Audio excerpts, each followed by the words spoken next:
कीमत बढ़ा देंगे। बच्चा देखें, ये दो डिफरेंट चीज़ें। इन्फ्लेशन को आप अलहदा से कंट्रोल करते हैं, रेगुलेट करते हैं या रिपोर्ट करते हैं, और इकोनॉमिक एक्टिविटी को या इकोनॉमिक कंडीशन को आप या कंज्यूमर इंडेक्स को अलहदा से रिपोर्ट करते हैं। आप ये नहीं कह सकते कि जी महंगाई बढ़ी है तो चलो उधर से बाइंग पावर भी तो लोगों की बढ़ी ना, ये आपके पास एक्सक्यूज नहीं। महंगाई एक अलहदा इंडिकेटर है, उसको आपने अलहदा से कंट्रोल करना है। ये क्या, ये कहाँ पे लिखा है लोगों की बाइंग पावर बढ़े तो महंगाई बढ़ा? Is it advisable? नहीं, दोनों चीजें अपनी जगह पर चाहिए। लोगों की बाइंग पावर बढ़नी चाहिए लेकिन महंगाई कंट्रोल में रहनी चाहिए। ये दोनों डिफरेंट मेजर्स हैं गवर्नमेंट के ऑब्जेक्टिव। डिसएडवांटेज क्या है? Possible to evade. देख ले भाई, रोना धोना शुरू कर देते हैं, फाइन अल्लाह की किस्म हमारे पास पैसा है ही, दबा के कब्रों में डाल के बैठ जाते। ऐसी बात है, गवर्नमेंट चेक करने भी आएगी तो हमारे पास कुछ नहीं। Unpopular, people do not feel good. जेब से पैसे निकालते हुए डायरेक्टली मुसीबत पड़ती है।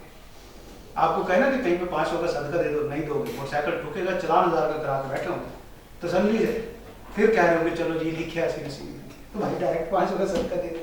तो ये हमारी आदत है, हम डायरेक्ट अपनी जेब से नहीं निकालते, अपने रिश्तेदारों को पैसा नहीं देते, इधर उधर हम बड़ी चैरिटी करते रहते। खैर, मुझे अपने रिश्तेदारों का नंबर दिया, तो ये बड़ा मुश्किल होता है, लिटरली बड़ा मुश्किल होता है। देखिए, सबसे मुश्किल सदका ही अपने रिश्तेदारों पे खर्च करना है, जिनको हम शरीक कहते हैं। शरीफ नहीं, शरीक। शरीक रिश्तेदारों पे कहते हैं ना, अरे शरीक लग जाए। पंजाबी कौन बना रही है? किसी को पंजाबी समझ नहीं, इनको शरीक का मतलब समझ नहीं, समझ नहीं तो बोल। हाँ, पंजाबी समझ आती है तो पंजाब का नहीं है, कहाँ के किस इलाके से? मंसूरा किस में आता है? केपी के। हाँ, बाकी तो बनती है तो अच्छा जी। अनपॉपुलर है मतलब लोग डायरेक्ट टैक्स को ज़्यादा पसंद नहीं करते, उन्हें लगता है कि ये उनकी जेब पे डाका है, भाई मेरी कमाई है, मेरे से गवर्नमेंट को शेयर दे रही है। डिस्करेज सेविंग एंड इन्वेस्टमेंट, आपका ज़्यादा से ज़्यादा पैसा गवर्नमेंट जेब से निकाल लेती है, आपकी saving less incentive to work hard. आपको पता है, अच्छा ये मजे की बात, आपके टैक्स रेट्स जो होते हैं normally direct taxes progressive rates, मतलब अगर आपकी 6 लाख तक सैलरी है तो आप पे टैक्स नहीं लगता। अगर 12 लाख तक टैक्स है सैलरी है तो आप पे जितना 12 लाख से 6 ऊपर वाला 6 जो है ना, 6 से ऊपर वाला 6 उसका 2.5% आपने टैक्स देना। सेम इस तरह जब 18 लाख हो जाएंगे स्लैब चेंज हो जाएगा तो टैक्स बढ़ जाता है। बाज़ बात ऐसा होता है कि बंदे की सैलरी सिर्फ 10,000 है, बदले में होता क्या है, स्लैब शिफ्ट होता है, टैक्स उसको डबल पड़ के उल्टा सैलरी उसकी कम हो जाती है। तो ये एक मसले होते हैं कि लोग फिर ज्यादा काम नहीं करते, भाड़ में इतनी प्रमोशन चाहिए तो हमें नहीं चाहिए, फिर सारा टैक्स इसमें निकल जाता है। इनडायरेक्ट टैक्स में नॉर्मली आ जाए नीचे देखने, जनरल सेल टैक्स, वैट भी जिसको कहते हैं, कस्टम ड्यूटी, ये जो इंपोर्ट के ऊपर लगते हैं, एक्साइज ड्यूटी भी उन्हीं के ऊपर ही लगती है, और फ्यूल टैक्स जो पेट्रोल वगैरह के ऊपर आपसे लिए जाते हैं।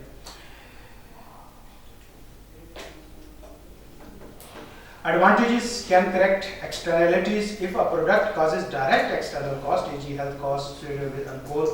The tax can be used to mitigate this. मतलब आप चीज़ों को जो ये अनडिजायरेबल सेक्टर्स हैं उनको कंट्रोल करने के लिए भी आप यूज कर सकते होते हैं इसको। इवेजन इज डिफिकल्ट, इवेजन मुश्किल है, पॉसिबल नहीं है। सुपर बिस्किट खरीदें तो टैक्स बचा लें, पॉसिबल नहीं है। अलाउ पीपल ग्रेटर चॉइस, कई तरह के टैक्सेस हैं, इनडायरेक्ट टैक्सेस में बहुत सारे टैक्सेस हैं।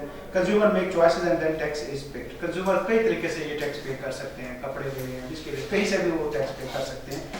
Wide ranging, indirect tax is wide ranging as it cover a vast majority which is exempted from direct tax. Direct tax एक सीधा सीधा टैक्स होता है, इतना ज्यादा टैक्स नहीं होते, जबकि इसमें बहुत सारे टैक्सेस आते हैं। डायरेक्ट टैक्स में 5 आती है, बस 5 इनकम टैक्स हैं, फिर पीटीआर है, एसटीआर है और एफटीआर और एमटीआर भी नहीं, वो नहीं आता उसके अंदर, मतलब तकरीबन 7-8 आते हैं। जबकि इनडायरेक्ट, ओ भाई छोड़ दो, शैतान की आंत है, इतने टैक्सेस हैं 50 से ऊपर, तो हर सेक्टर को किसी न किसी तरीके से उन्होंने कवर किया है।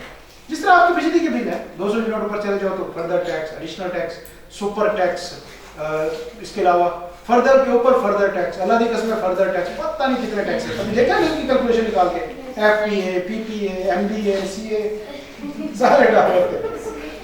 अच्छा, नीचे फिर वही helpful in controlling demerit.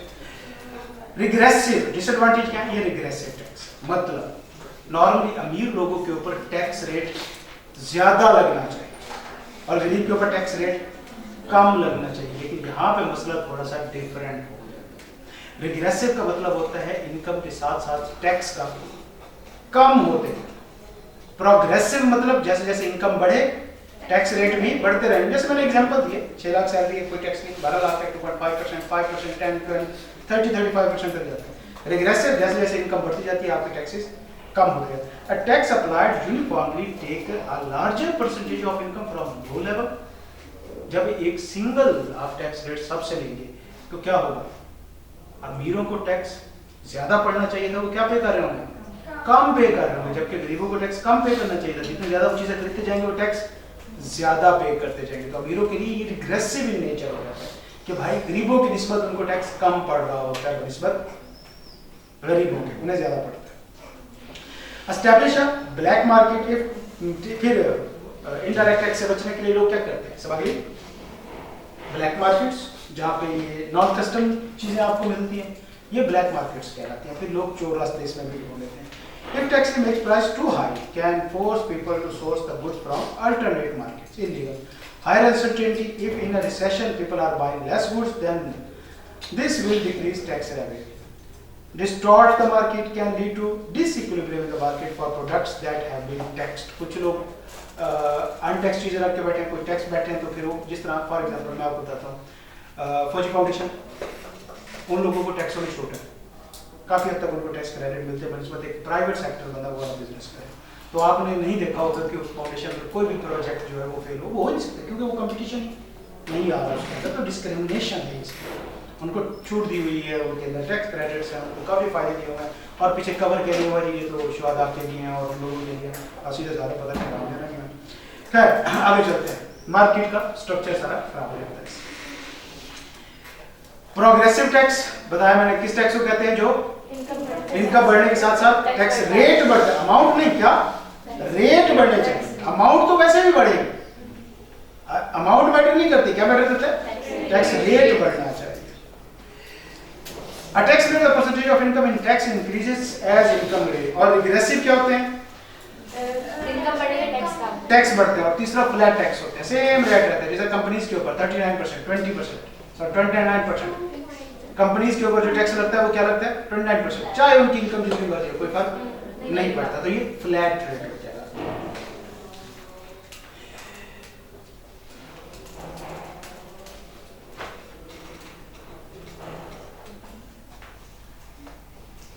Progressive tax advantage, disadvantage, built-in stabilizer। Progressive tax works as built-in stabilizer। Rate is auto adjusted। मतलब अगर किसी की इनकम बढ़ जाती है तो उसका टैक्स रेट भी बढ़ जाएगा और अमाउंट भी खुद ब खुद बढ़ जाएगी, उसके लिए अलग से कोई रेट निकालने की जरूरत आपको नहीं है। इक्विटेबल, इंसाफ का तकाजा भी यही है कि गरीब पे कम टैक्स रेट लगे और अमीर पे ज्यादा टैक्स रेट लगे। स्टेबलाइजर में आपको इनकम बढ़ जाती है तो टैक्स भी बढ़ जाता है, खुद ब खुद बढ़ जाता है। ये एडवांटेज बेटा आपको उसके लिए कोई नया टैक्स इंट्रोड्यूस नहीं कराना पड़ता ना। वंस आपने एक सिस्टम बना दिया, जैसे जैसे लोगों की इनकम बढ़ती जा रही है टैक्सेस भी खुद ब खुद उनके साथ साथ इंक्रीज होते हैं, स्लैब जंप हो जाएगा उसका, ठीक है, नहीं तो आपको अलग से करना पड़ेगा। It is argued that a progressive tax is relatively equitable as a high amount of tax is collected from rich class and less from poor class. Relatively certainty, इसमें certainty tax slab for tax are well defined for taxpayers. Therefore, this tax is relatively certain as taxpayers are well aware that when and how much tax they have to pay. याद है हमने expert system की example की थी, income tax आपकी सैलरियों के tax निकाले थे। यस, क्योंकि इसमें सर्टेनिटी है, रेट फिक्सेस हैं कोई। यार पता है मैं आपको बताऊं, अभी आपको ये चीज़ इस तरह क्लियर समझ नहीं आएगी, जब आप प्रैक्टिस में जाएंगे तब आपको पता चलेगा। इनकम टैक्स बहुत सिंपल है बनस्पत सेल टैक्स है। सेल टैक्स का एक एक्ट तो मौजूद है जो कितनी किताब है, हालांकि जो हमारा सेल टैक्स का सिस्टम चलता है वो उस बुक पे चल नहीं रहा, वो एसआरओज पे चलता है। एसआरओज कहते हैं नोटिफिकेशंस को, नोटिफिकेशन पे, और वो नोटिफिकेशन दिन में 10-10 निकलते हैं, वो इतने ज्यादा हैं और इतना अजाब है, मुसीबत है उसके अंदर ना। सेल टैक्स के अंदर एक अदा केस खुल जाए आप जलील हो जाता है, ठीक ठाक पता नहीं, समझ नहीं आती। रात को सोए एक एसआरओ है, सुबह उठे तो दूसरा एसआरओ है, आप समझ ही नहीं आती कि आपने इसमें क्या करना है। रात को आप साहब ने गाड़ी मंगानी है, एक एसआरओ निकाल के एग्जाम्प्ट कर देते हैं, सुबह उठते हैं तो दूसरा एसआरओ शुरू होता है कि नहीं जी टैक्स तो है। ऐसा नहीं होता कि चुप करके ले आए टैक्स ना दें, इनको बकायदा एसआरओ निकालने और फिर वो अप्लाई हो जाते हैं बाकी सब पे, तो वो चीजें नहीं समझ आती। इनका सिस्टम, सेल टैक्स का हमारा सिस्टम उतना अच्छा नहीं है। हाँ, इनकम टैक्स ठीक है। एंटी इन्फ्लेशनरी, ये क्या होता है, anti Support for progressive tax argue that it helps to control the inflationary pressure. जारी बात, buying power कम हो जाती है, खत्म. Disadvantages: discourage economic activities. Progress tax discourage macroeconomic activities because tax rate बहुत ज़्यादा होता है. अगर आपकी सैलरी तकरीबन 30 मिलियन से क्रॉस कर देते हैं पर साल की, तो आपके ऊपर तकरीबन 35 से 40% टैक्स पड़ता है. अगर आपकी 3 मिलियन से 3-3.5 मिलियन से सैलरी क्रॉस कर, तो बड़े बिजनेसेस को बड़ा नुकसान होता है इसमें. फिर इसलिए हमने क्या किया था, स्ट्रक्चर शिफ्ट कर देते हैं, हम सोल प्रोप्राइटर पार्टनरशिप से कंपनी में चले जाते हैं. Persuasions of tax evasion, progressive tax is discouraged for higher income groups. देखो मनी लॉन्ड्रिंग में ज़्यादातर इन्वॉल्व हो जाते हैं, करप्शन में इन्वॉल्व होते हैं, ब्लैकमेलिंग में. Invasion of individual rights. Opponent of progressive tax argued that it is sort of invasion of individual rights, as they feel it is a punishment of their effort. अमीर बंदे को लगता है यार सलाह मिल रही है, उसे ज़्यादा मेहनत करने की, ज़्यादा कमाने की, कामयाब होने की. Loss of government revenue. Progressive tax is treated as direct tax and therefore is easy to evade. With a high degree of tax evasion, government has to face the loss in the revenue collection. Regressive tax rate क्या कहते हैं? The tax system in which poor shares more burden of tax as compared to rich one. Sale tax उसकी एक example. Proportional tax या flat tax at which a tax which is charged at the same percentage on all income levels. जैसे company की हमने बात की 29% straight होता है. इस तरह डिविडेंड इनकम के ऊपर 15% स्ट्रेट होता है, रॉयल्टी के ऊपर 15% सेल है, प्राइस बॉन्ड के ऊपर 25% सेल है. स्ट्रेट टैक्स है, ये फ्लैट टैक्स है. एडवांटेज अनएम्बिगुअस, कोई स्लैब नहीं है, कोई प्रोग्रेस नहीं है, डायरेक्टली इनकम के ऊपर एक ही रेट लगाओ, जान छोड़ो. Relatively justified होते हैं, proportional the tax rate of tax remain fixed for all rich and poor. लेकिन justified नहीं है यार, बकवास ही है. गरीबों पे कम होना चाहिए, अमीरों पे ज्यादा होना चाहिए. Do not impede incentive to work. लोगों को काम करने से, मेहनत करने से रोकते नहीं हैं. ज़्यादा मेहनत करेंगे तो उन्हें ज़्यादा टैक्स देना पड़ेगा. Disadvantage does not justify canon of equality. Principle है टैक्स लॉस का कि इक्वालिटी होनी चाहिए, मतलब गरीब पे कम टैक्स होना चाहिए और अमीर पे ज़्यादा, वो वाली चीज़ निकल गई, तो उसने खुद ही उसको जस्टिफिकेशन को फाइल कर दिया यहाँ पे. Relatively inelastic. Inelastic से मतलब क्या होता है, इन टैक्स रेट्स को कम या ज़्यादा नहीं किया जा सकता. Proportional tax contributes less to the tax collection of a country.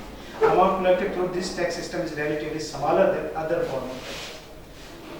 और widen income inequalities, which is as said earlier that tax rate remains fixed for all rich and poor. तो अमीर अमीर से अमीर होते जाते हैं और गरीब गरीब से गरीब होते हैं.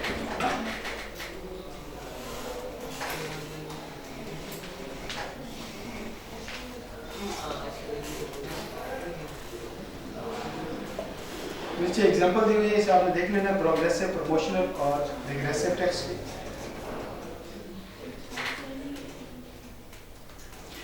उसके बाद नीचे कुछ कैनन है, पढ़ना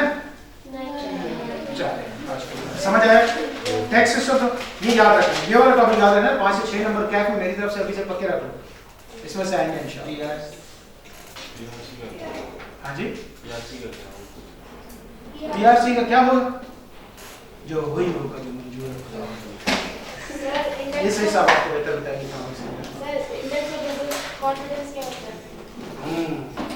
बिजनेसमैन का इस टाइम हमारी इकोनॉमी के अंदर कॉन्फिडेंस कितना है, इसका मतलब ये नहीं होता अल्फाज से नहीं बताया जा सकता. एक्चुअली हम देखते हैं कि नई इन्वेस्टमेंट्स कितनी आ रही है मार्केट में, कंपनी के शेयर्स कितने खरीदे जा रहे हैं. इससे हम निकालते हैं कि जो हमारा इन्वेस्टर है, बिजनेस वाला है, वो हमारी इकोनॉमी के ऊपर इन्वेस्टमेंट कर रहा है, कॉन्फिडेंस कितना कर रहा है फ्यूचर के अंदर कि इस इकोनॉमी में स्टेबलाइजेशन है या नहीं. इसको कैलकुलेट करने के फिर फॉर्मूला.